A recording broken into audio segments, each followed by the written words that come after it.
झणझणीत चटकदार नॉनव्हेजला पण मागे सारणारी ही फणसाची भाजी दिसता क्षणीच तोंडाला पाणी तर सुट्टंच, पण खायलाही अप्रतिम लागते. नमस्कार, मी प्रिया तुमचं मनापासून स्वागत करते कुक विथ प्रिया या यूट्यूब चॅनलवर. तर आज आपण बनवणार आहोत रस्सेदार फणसाची भाजी. तर रेसिपी शेवटपर्यंत पहा. आवडली तर नक्की चॅनलला लाईक, शेअर, सबस्क्राईब करायला विसरू नका. ही फणसाची भाजी बनवण्यासाठी मी इथं वापरणार आहे पाव किलो फणस, जे की मी तेल लावून कट करून घेतलेलं आहे. अशा प्रकारे हे थोडंसं पिकलेलं फणस आहे. तुमच्याजवळ कच्चं फणस असेल तर तेही वापरू शकता. तर इथे मी मोठी 2 कांदी, 2 टोमॅटो, खोबऱ्याचे काप आणि भरपूर सारा लसूण आणि थोडीशी अद्रक घेतलेली आहे.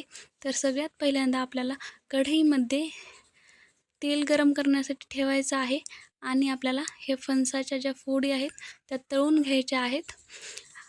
आपण हे फणस बिना तळताही बनवू शकतो. हे फक्त आपल्याला कुकरला वाफलून घ्यायचं आहे बिना पाणी टाकता. थोडंसं तेल आणि मीठ टाकून आणि कुकरच्या डब्यात अजिबात पाणी टाकायचं नाही आणि तळाला थोडंसं पाणी टाकून आपल्याला हे वाफलून घेता येतं आणि त्याचीही भाजी खूप छान बनते. पण आज इथे आपण तळलेल्या फणसाची भाजी बनवणार आहोत. तर असं कुरकुरीत असं हे फणस तळल्या जातं. तर अशा प्रकारे आपल्याला सर्व फणस तळून घ्यायचं आहे. हे तळून झालेलं आहे, याला काढून घेऊयात प्लेटमध्ये. अशाच प्रकारे सर्व फणस मी इथं तळून घेणार आहे. तर सर्व फणस मी इथं तळून घेतलेलं आहे. तर त्याच कढईमध्ये थोडंसं तेल ठेवून मी खोबरं लालसर सोनेरी कलरचं भाजून घेणार आहे. खोबरं टाकल्याने आपल्या ज्या फणसाच्या भाजीला आहे ती खूप चांगली तर्री येईल आणि मस्तपैकी चटकदार अशी भाजी बनेल. तर खोबरं आपल्याला लालसर भाजायचं आहे. मसाल्यांचा वापर आपण इथे कमी करणार आहोत, म्हणून हा जो काळा मसाला बनवायचा आहे, आपल्याला जे वाटण बनवायचं आहे त्याच्यामध्ये खोबऱ्याचा आणि कांद्याचा वापर जास्त करायचा आहे. थोडंसं जास्त लालसर असं खोबरं भाजून घ्यायचं आहे आणि त्याच कढईमध्ये मी कांदा टाकून घेतलेला आहे. अगदी 2 ते 3 मिनटं परतून झाला, यामध्येच आपल्याला टोमॅटो ॲड करायचा आहे कापलेला. इथं मी मोठी 2 कांदी कापून घेतली होती उभी आणि त्यामध्ये आता टोमॅटो टाकूयात.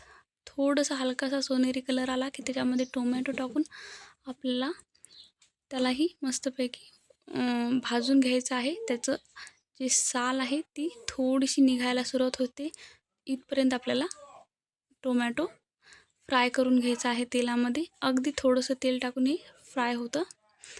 तर अशा प्रकारे तुम्ही बघू शकता 5 ते 7 मिनटात चांगलं टोमॅटो आणि कांदा फ्राय झालेला आहे. याला आपण काढून घेऊयात थंड होण्यासाठी प्लेटमध्ये आणि त्याच कढईमध्ये आपण अगदी थोडेसे खडे मसाले भाजून घेऊयात.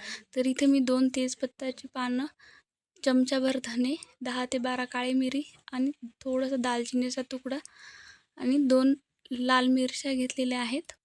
या आपल्याला थोडंसं 2-3 थेंब तेल टाकून भाजून घ्यायचं आहे. तर हे सगळे आपले जे मसाले आहेत ते इथं तयार आहेत, थंड झालेले आहेत. याला मिक्सरला आपण काढून घेऊयात, बारीक वाटण करून घ्यायचं आहे.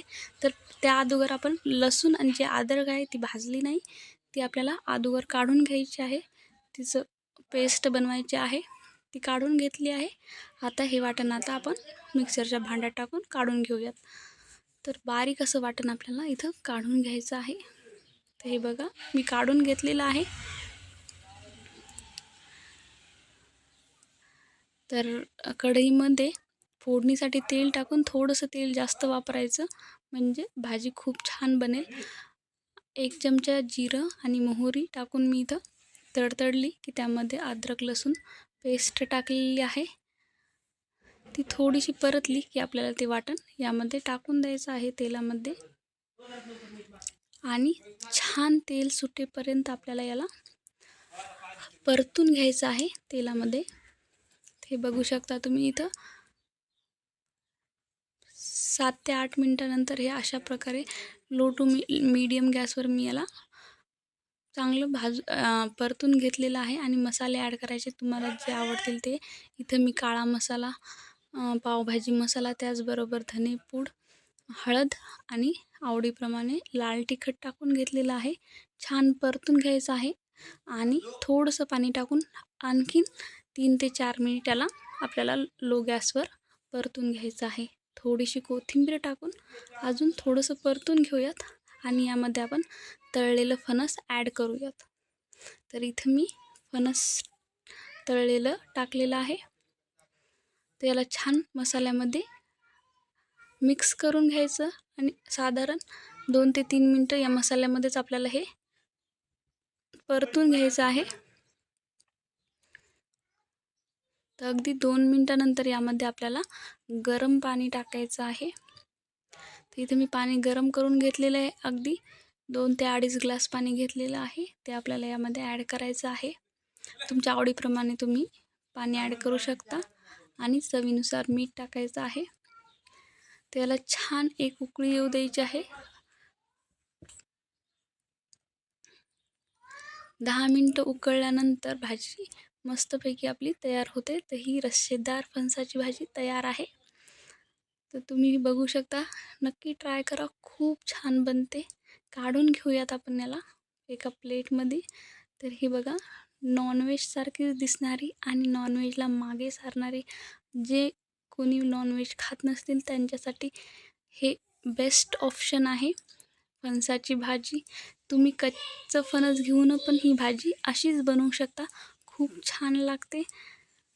आणि रेसिपी जर तुम्हाला खरंच आवडली असेल तर मनापासून लाईक करा, शेअर करा, सबस्क्राईब करा. हा व्हिडिओ तुम्ही शेवटपर्यंत पाहिला त्यासाठी धन्यवाद.